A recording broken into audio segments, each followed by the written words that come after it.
got three presenters on the docket for this last edition here today of Vendorville. Okay, I'm Deb Verla. I am the czar of social media at Field Team 6. Feel free to come to any of our trainings on social media. We'd love to have you. We do them every Wednesday, a couple different trainings every Wednesday. But next, we're going to hear from Jeremy Smith, who is with CiviTech. CiviTech is one of our favorite partners. They're building a great toolkit, just a phenomenal way to use technology for progress. So Jeremy, let's bring you up here on the stage and go ahead and take it away. Well, I appreciate that very kind and overly generous intro. And I will bring back my, I was always theater support, like in the background, on live and stuff. So I don't know if I'm qualified to be on stage, but happy to be here with all of you. I'm going to give you, we're going to try to share screen here without ending up in a permanent window. There we go. Can you see a slide that says CiviTech? We sure can. Okay, awesome. I'll bring that on up. So, but actually, I'm going to take a step back. So here's CiviTech is trying to build a suite of tools to basically make it much easier for people to be able to vote. That is our charge. And so those of you who heard us earlier this morning, what we are trying to do is find people who are left out. And that particularly means unregistered people, but also the contact records for existing voters that we all have experienced are wrong. Anybody here who's done a phone bank or a text bank knows that about half of the time it's, the information is wrong that we have been sold. And there's multiple reasons for that. Credit card bureaus will sell us, like I come from a family of 7. Our old landline from 2000 is the phone number on all of our records in Van, right?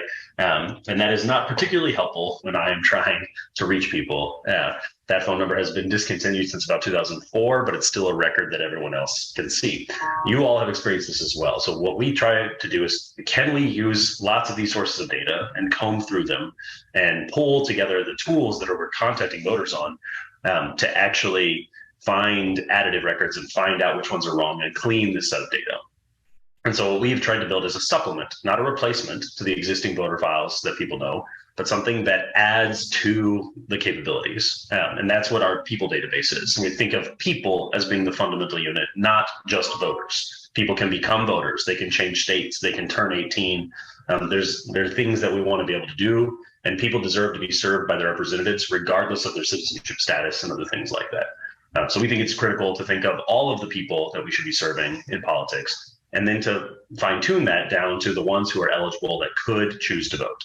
And so we have this database, for example, of people with additive contact records that are not available right now, and then unregistered people who have never been registered or they have changed states. And so here are some examples on the bottom of outcomes during 2022 of the number of unregistered known people in that state, the number of unregistered known Democrats for sure, and then the vote margin, to try to draw a comparison that there are actually a ton of people with a prior history of voting Democrat in other states who have moved somewhere, did not register to vote, did not vote elsewhere, and could have swung that state for us. So in every single case, the number of people that have moved in could swing a battleground state. And so that's why we are very supportive of groups like Field Team 6 and all of you and your communities, because we can win a lot of these elections with just the people we haven't been talking to at all.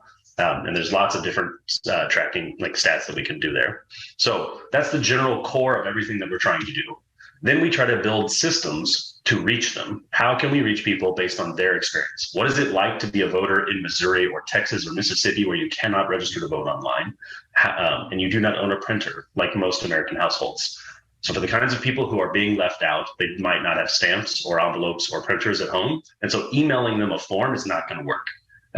And so what we try to do is mail them, mail a form with a prepaid, pre-addressed return envelope that goes right back to their county and it's trackable. So not only can we track it for Chase so that all of you we could call people, we can follow up at the doors. We also are tracking, did the state register them? Like, can we see a pattern of bad behavior from county election officials or state election officials? We know that Jeremy sent his form back on this date. It arrived at the county. Why did the county not register him? So we're able to track end to end and then measure the net outcome of how many extra people did we help register and how many did we help vote. So we have tools to help mail voters, which is still the most cost efficient way right now, because it has very high rates of success. Even though it also costs postage. So it costs a little bit more than texting. We also have an embed, which is a term for an embeddable form, a form that you can put on people's websites and mobile devices and things like that. We have canvassing, the only voter registration canvassing tool to make it so that you can look at people who are not yet registered to vote.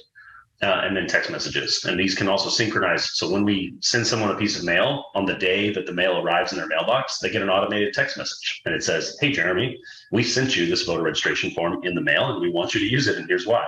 And you've got to fill this out. And it turns out we see better results by sending people 2 pieces of spam. If you spam them with mail and you spam them with text and you tell them that you sent the mail, for whatever reason, it makes people more willing to fill it out and more trusting because it's like, oh yeah, you actually did send me this. And so it feels less exploitative, I think, and less extractive.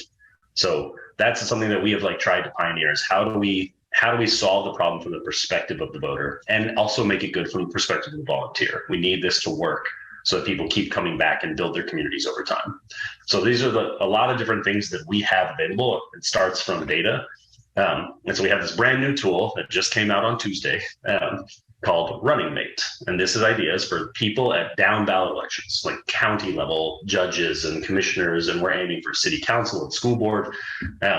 We want to give you a tool to understand your district, to make plans and to take action that does not break the bank. The goal is like $50, $100, something cheap, accessible to everyone around the country. That has information about registered and unregistered people in it in a clean, simple way. So this is very early. This is like an alpha stage. We're looking for feedback from folks. We want it to be something that helps people start running for local office and supports like precinct chairs and county chairs and state party groups so they can have more information. And so the basic idea is it allows people to very quickly filter any information you want. And you can see it broken down by precinct. And then you can zoom in all the way through the precincts, and you can actually see it broken down by neighborhood, apartment building, household level. So this is going to load up here while we're zooming in, and we can see additional information along the way. So for example, if we want to know how many Democrats are women, we can do that very quickly and easily so that all of you are able to get this information. So you can see here, we're still zoomed out a bit, so it's clustering the dots to make it easier on my computer. But we can keep zooming in and narrowing and refining that element till we get down to the household level. And now we're only looking at women in the area. And if we want to look at, say, any of the women who might be on our side, regardless of their registration status, we can do that. And now we can see we went from 10 people in one spot to 1 in that house. And so this is meant to make it very, very easy for people to lead in their own communities. The goal here is that you know better than us what is going on in your own neighborhood and amongst the people that you know, and we want to give you the tools to make a difference. So we're going to be pushing this out writ large. I owe you all a link to this. So let me, I'll grab that. We'll find a link in just a second after I'm done kind of showing it. And here's an example. This is V2. It's much more lightweight and it goes a lot further. So you can do down ballot candidates. Those of you who worked with us in the past, you know that we have version 1. So here's an example of version 1 that's a little bit more built out, but it could only do county and above, like Congress, state ledge, and it couldn't serve the interests further down. So we have rethought from the ground up, how do we make this work for all the way down? One day, I promise you, we're going to have a high school version. We're going to help people learn elections at the high school level, get your high school vice president status on our tools for free. We're going to train all the young people through propaganda that way. But the idea is that you can take a problem like we need 38,000 votes to win this district, and we think we only have 20,000. Asking someone to get you 18,000 votes is a hard thing to ask. But if you break it down by precinct, we only need 114 more votes here. 60 of them need to be registrations. 11 need to become from low turnout Democrats. 43 are persuasion. Over here, we only need 17 votes in precinct 205. So the idea is that we're helping to break the problem into bite-sized pieces that people can take on in their own communities and neighborhoods and understand how it comes back up to the top to win the whole state. Because we're not going to get there by any one candidate or waiting for like a hero to like run for office and just nail it. We've got to do it ourselves by building up from the ground up.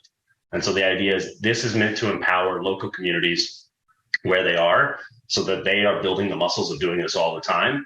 And by the time we have a presidential election, they are just benefiting from all of our community building work in the meantime. And they're not having to parachute people in to tell us what to do at the last second. It's we're ready for them.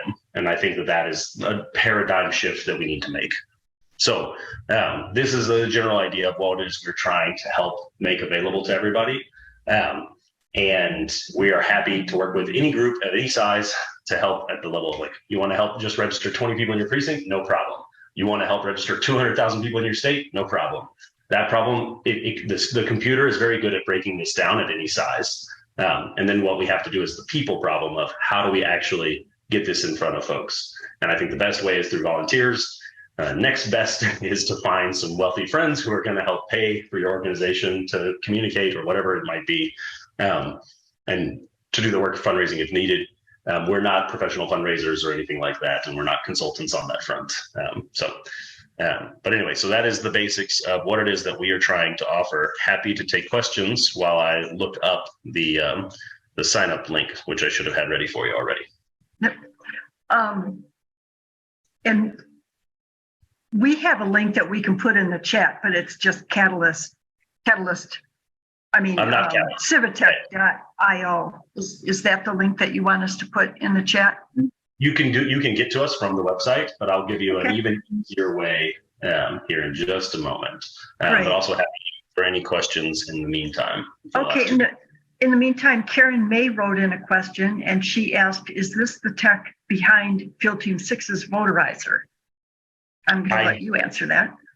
So we provide data to Field Team 6, which I believe is used for portions of Voterizer, but Voterizer was built with, I want to give credit to I think it's the Butte County Democratic Party who did that. And so we are not the provider of all of those pieces, but we have worked with Field Team 6 since 2020 and are happy to support them however they would like.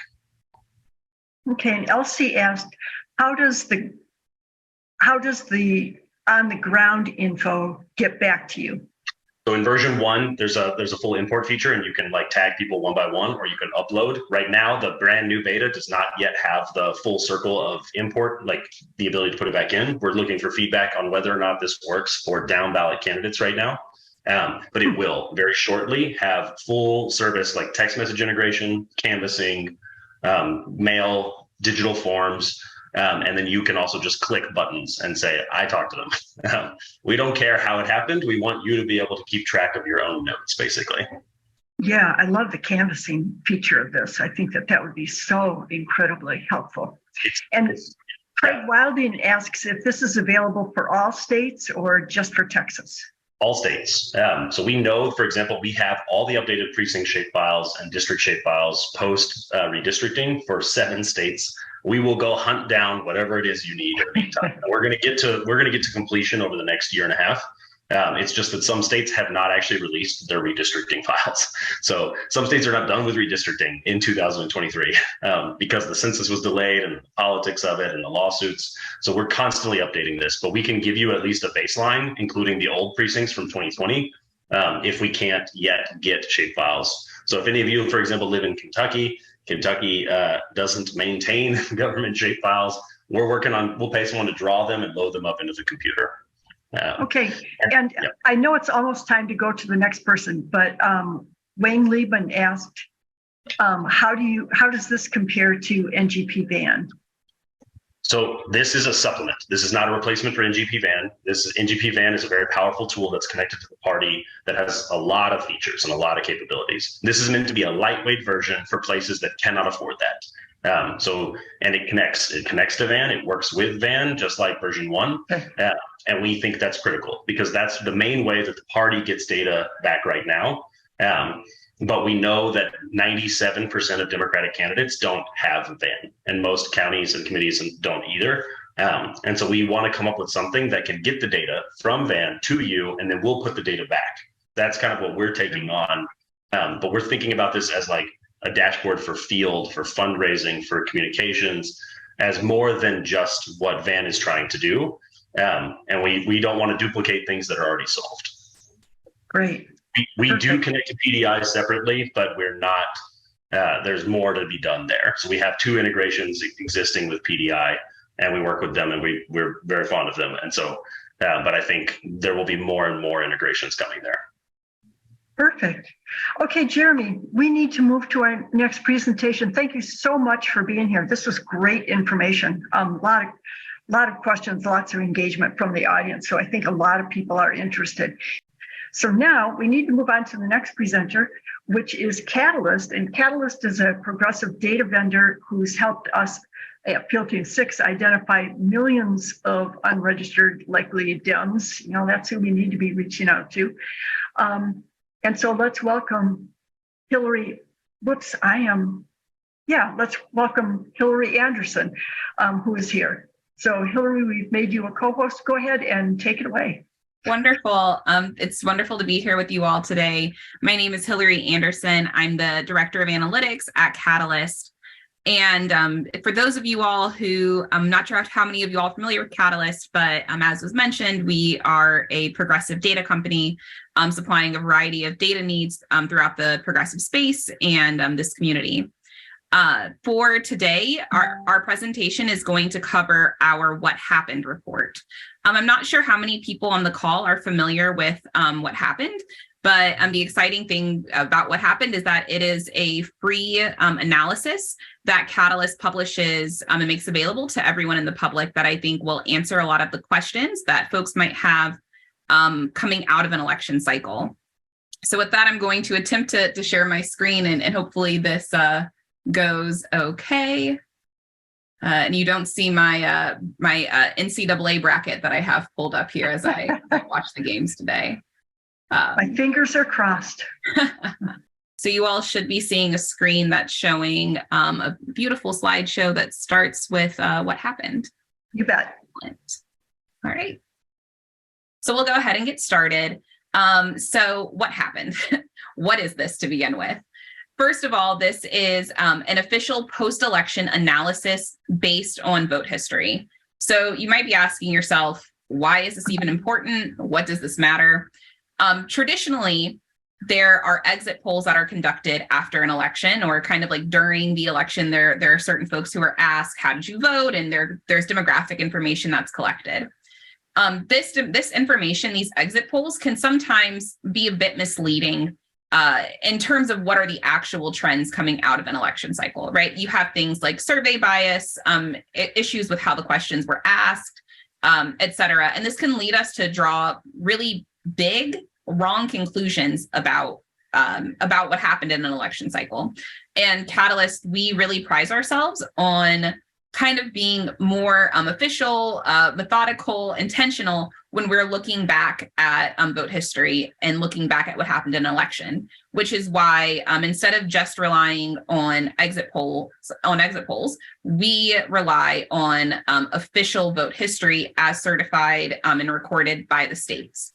That data is also married against precinct level data. So instead of kind of, taking a general big look, this is a really more specific kind of deep dive into these precincts accompanied with vote history. And with this information, we build a suite of models that are known as the vote choice history models, or VCH models for short. And then we're able to roll up these models into an easy to read and access set of VCH crosstabs, and we'll show you those crosstabs later on. And then we'll write reports on top of those crosstabs that include a national report and some state reports as well. So I'm going to start showing you a little bit more of what this looks like.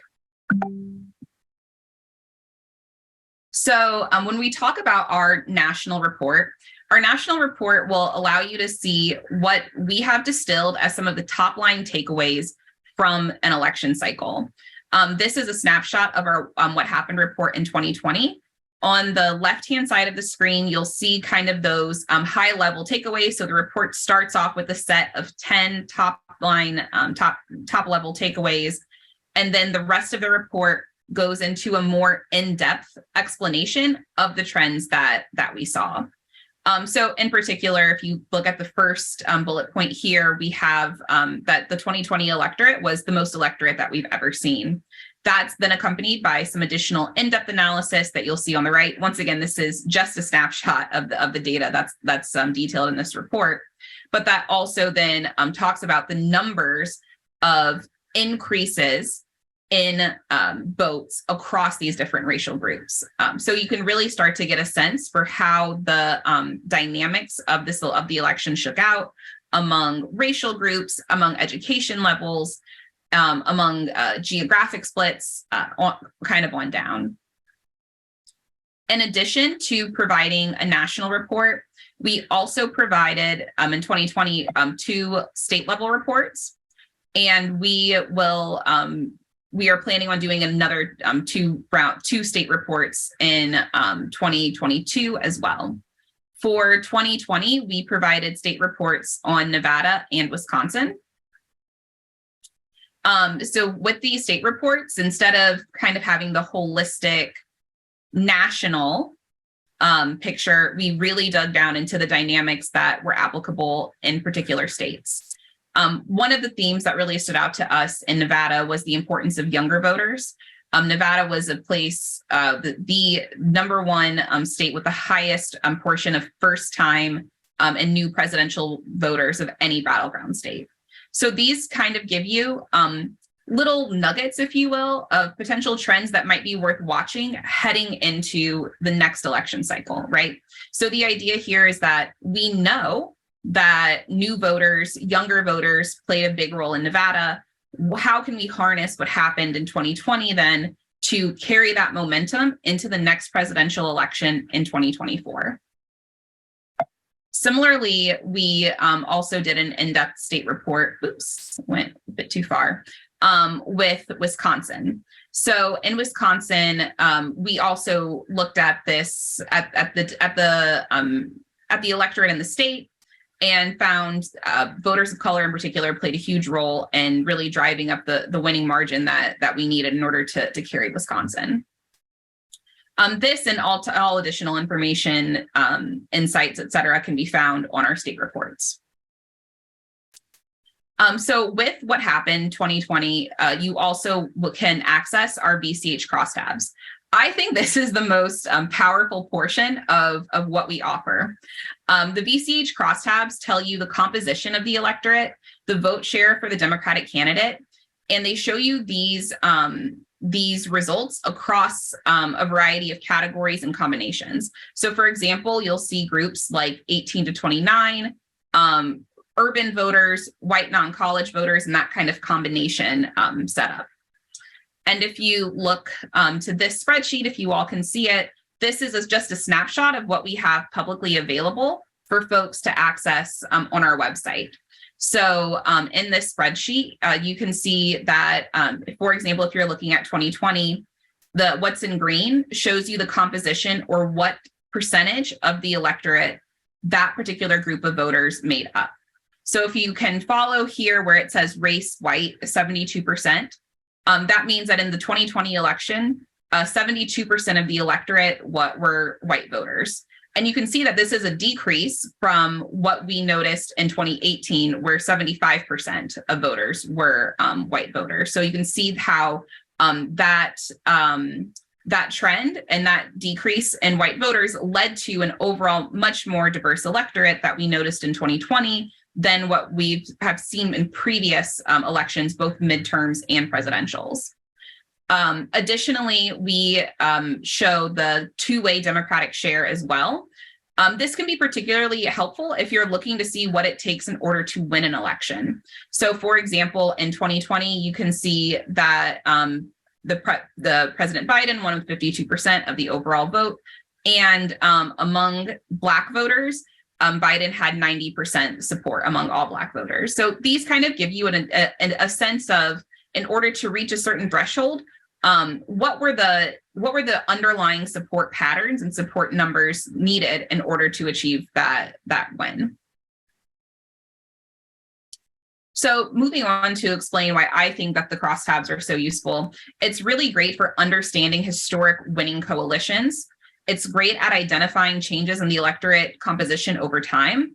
And if you are involved on a campaign, it can be a really powerful tool for creating a path to victory that explains how folks are winning elections. So because of the great reception that we had with what happened in 2020, we also are doing what happened again in 2022. The analytics team at Catalist is currently hard at work outlining and building the models and the reports that we're going to release to the public, and we're really excited to show those off. So that will feature a national report, as we've seen, and state reports, as we've previously seen. You'll also receive VCH crosstabs publicly available in the same way that we've released in the past. The new edition in 2022 will be more in-depth constituency reports. So in addition to just kind of talking about the states, we want to better highlight the changes that we've observed in different important Democratic constituency groups over time. So that includes Black voters, AAPI voters, Latino voters, young voters, and women. So we're really looking forward to being able to provide that to you all. And if you would like to sign up to be some of the first folks to see our 2022 report, we would encourage you to visit this website, type in your information, and then you can also go back and visit past reports that we've released as well. Cool. I think I have a couple minutes left maybe for some questions. If folks, if there's a question out there about the What Happened report, happy to answer.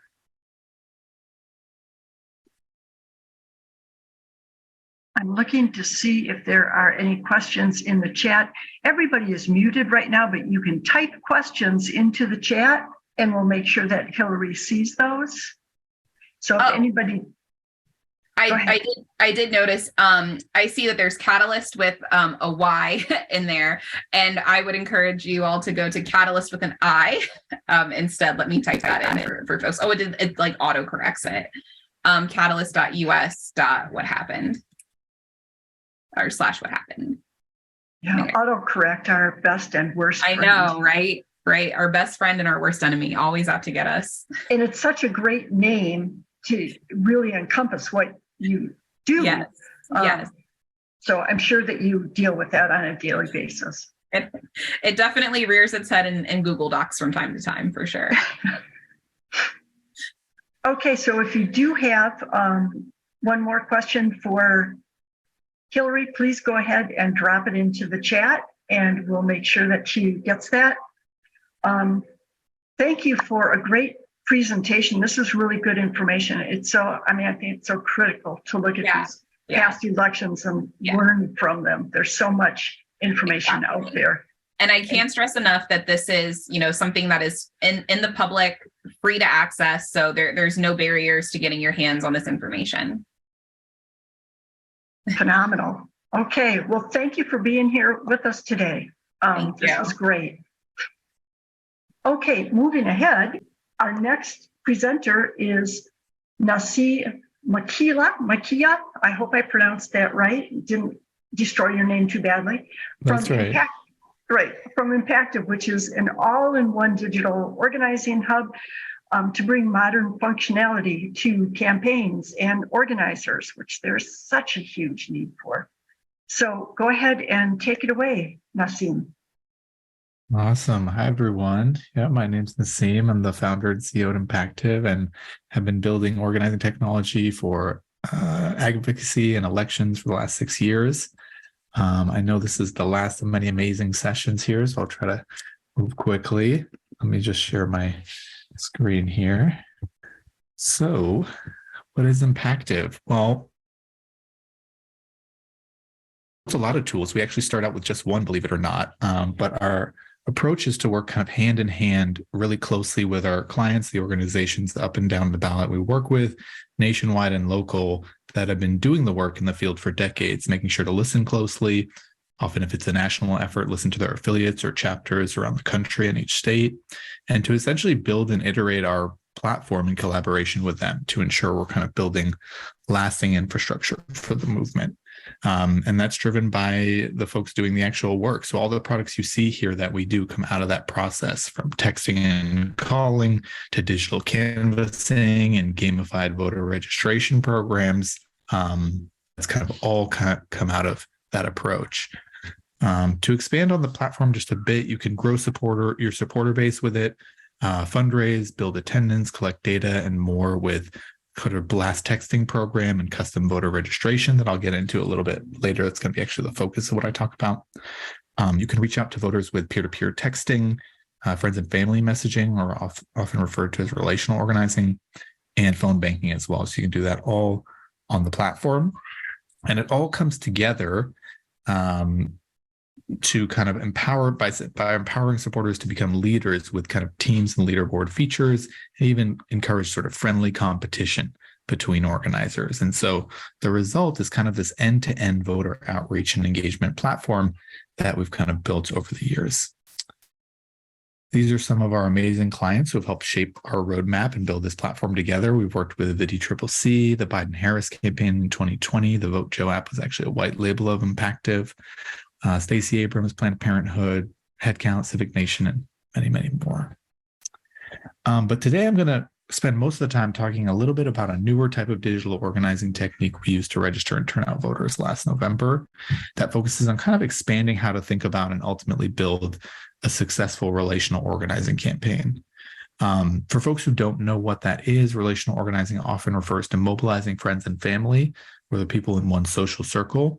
And we've kind of expanded that definition a little bit because what we've found is that nowadays communities form everywhere. They can be physical, they can be online, they can be based on common interest around issues, or simply around, celebrities and entertainment, TV shows that you both watch, that or specific people you follow and are role models. And so the key is kind of to finding a trusted messenger or leader in that part of those communities, in addition to friends and family. There's a lot of data to support this approach working. So in 2018, Naseem, your sound just went away.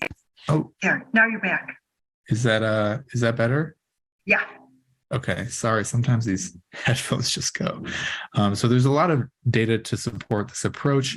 We ran a large relational organizing study that found as soon as you send a single text message to a friend, they're 8% more likely to vote. So this is, much more than any other technique. And so we even found this approach works with other use cases like petitions, events, voter registration, and so forth. And so it's an amazing technique, but there are some challenges with scaling up a program at a national level.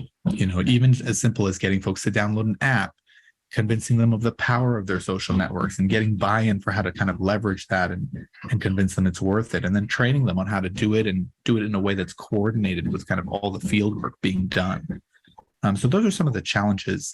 And so one way we've sort of set out to address those is by removing barriers to entry as much as possible, and allow it to easily scale up, using through messengers that folks trust.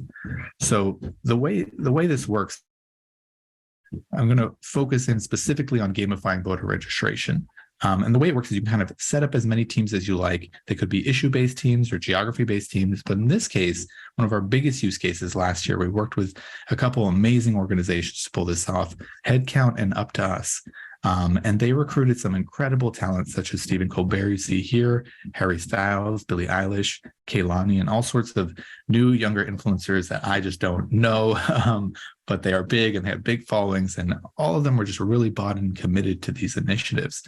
And they set up teams for each of these influencers that was interested in helping to promote voter registration and get out the vote. And each of them could then customize their page with graphics and messaging and colors to fit their brand. They could put optional incentives on there, such as winning tickets to see them in concert or a trip to meet them in person. We've even given away a car. And so everyone who checks their registration gets an entrance to win into these sweepstakes, and they get additional entries when they get their friends and family involved. So they get a unique link that they can share anywhere. And every time someone goes through that, they get an additional chance to win either the main prize or maybe some sub prizes. And so by the end of it, they had over 100 influencers on this platform. They even worked with some amazing brands like Ben and Jerry's and Tony's Chocolate to give out coupon codes as incentives. I mean, they really got creative. And they were really bought into promoting it too in an authentic way. And the results were just phenomenal. The Harry Styles a little bit. Let me go through some of the sort of how this addresses some of the previous challenges. So one, it's all web-based, so there's no need to download an app or sync your personal contacts. You have this unique referral link that can go on any platform anywhere. So you can go to Instagram, TikTok, or just use email or text or wherever you want. And we're reaching new audiences through these influencers. So people who may not be on the national voter file that everyone uses, that many organizations rely on, or may not be plugged into local politics yet. And we're able to then maintain engagement through a really strong and highly visible channel, which is texting. Here are kind of a few more slides on sort of what it looks like. This is the Harry Styles one. You can see some of the places you can customize, the graphics, the buttons. You kind of have terms and conditions, folks opting in for emails as well if you want to build your email list. Then finally, just keeping it really simple and digestible so that it's quick. It's easy to convert folks between the flow, and they're not getting caught up in too much distraction. And here's kind of some of the results. So over 500,000 registration checks, hundreds of thousands of voter registrations with a 70% conversion rate from the landing page, and a third of those coming in battleground states. So just some really, really cool results that headcount saw. But what we're really excited about is kind of the potential of this approach for all sorts of other use cases, not just for registering to vote, but for year-round movement building, all of which comes back to, building a successful program. And so at the end of the day, this is just kind of a web flow, with wrapped around it is essentially this gamification and incentives wrapper. And so what we've done is adapted those components to be a bit more generic so you can run all types of other program. And so you can see here kind of a sample of what that looks like. And what you end up with is sort of gamified forums with leaderboards be around event attendance, upcoming legislation, fundraising, or just mobilizing for GOTV. You can even go out into the fields. You could give, instead of having influencers have teams, you could have canvassers each have a team with a unique link and give them a QR code that they can either hand out at the door or put on signs at events. And all that kind of comes together on teams and leaderboards. So if you prefer texting, if you prefer calling, if you prefer voter registration or relational organizing, you're earning points across all the product in all those compete on the leaderboard in various different ways. And finally, it all comes together with sort of opt-in texting. So it's not this kind of transactional appeal that's sort of one time, but you're able to folks and keep them engaged and kind of build that community that Jeremy was talking about, that's needed for lasting organizing throughout the year and then can be activated later on. So yeah, that's kind of what we do. There's sort of a lot in there. So there's a bit of a whirlwind there, but happy to take any questions. And if you're interested in using Impactive or know someone running a program that we might be able to partner with, please reach out. Again, everybody is muted right now, but please go ahead and type your questions into the chat, and we'll make sure that he can answer any questions that do come in. This is really fascinating. I think it's a great way to reach out to younger people. Not everybody cares about that whole gamification, but so many people do. And it seems like the potential to inspire people through that is just huge because most people really like to win things. Yeah, exactly. Thank you. And Karen made a comment. She said, no download, and then clapping hands. So obviously that's got to be a huge draw for so many people who don't want to download one more app onto their phone and deal with that. So that's great. Wayne asked, or he mentioned that he would love to connect Blue Voter Guide during Get Out the Vote. This would be a great connection with Field Team 6's Blue Voter Guide program. And I'm sure he will be talking to you afterwards about that. Awesome. Yeah, would love to chat about that. Yeah, and I don't know if you can see the chat, but Robert asks, I think it's a wonderful idea. I think by the time certain people are done, our younger generation is going to be unstoppable. How true. You guys are giving them so many different tools. I hope so, yeah. Okay, any other questions out there for Jeremy? Not for Jeremy, for Naseem. And Karen says, so your platform can be fully branded. Is it being used by any state or county Dem parties? Yeah, so there are quite a few, I guess not a lot of folks aren't using it right now, but in November, yes. So we worked with the DCCC in every congressional race across the nation, and many state parties, I think over 10 state parties. And counties as well. Actually, our first client was or maybe second client, but we'll say first, Sarasota County Democrats over in Florida. So extra special loyalty to them. And I think Joanne DeVries was maybe on this call at some point. So shout out to her. She is still in the audience. So thank you, Joanna. Any other questions? I know we're just about at the end of time, but if anybody's got another question, we'll try and sneak that one in here. So thank you for this. I was not familiar with Impactive. This sounds like just an incredible program to motivate all kinds of people, especially those people who need that extra motivational push. So great. I really appreciate you being here. It's been very interesting. Thank you. So thanks, everybody. Head on back to the main stage. We'll see you there. Come and join Field Team 6. There's so many different ways to get involved.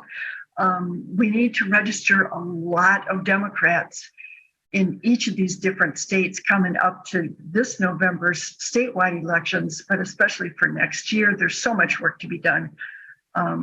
And we all need to just link arms and get that work done.